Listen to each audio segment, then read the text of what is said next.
It's time to meet the twins behind Doso. I was recently in Mexico and I had a free morning in the town of Tequila. And I'd heard these stories about these twin brothers that are making their own agave distillate. And as fate would have it, the day before, while I was at the Arete distillery, I run into Santiago and Mariano Orendine. They were telling me about what they built, and the next morning they picked me up and brought me out to their distillery. And when I say distillery, I mean out in the woods. But it does have a roof. This is an open air setup. They've got an earthen pit. They also have a brick oven Horno. They've got a Tahona. They've got some wood fermentation tanks, and they've got these small copper pot stills. There's no electricity out there. They do have a generator to run their Tahona, but for the pot stills and for their brick oven, they've got to feed that with fire. They told me that the night before they were there until 2 a.m. because they had to keep the brick oven going.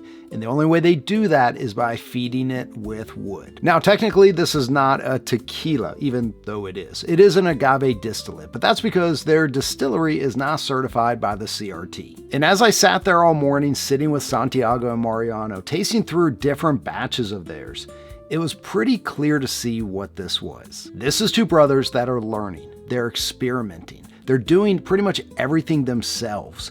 And with every sip, you can taste that passion. The name is Doso because they are two Orendines. And I think legally they're not even allowed to use the word Orendine, so they went with Doso. They sent me home with some of their latest batch. And honestly, these are my favorite type of samples to bring home. This is bright. It's herbal. It's complex.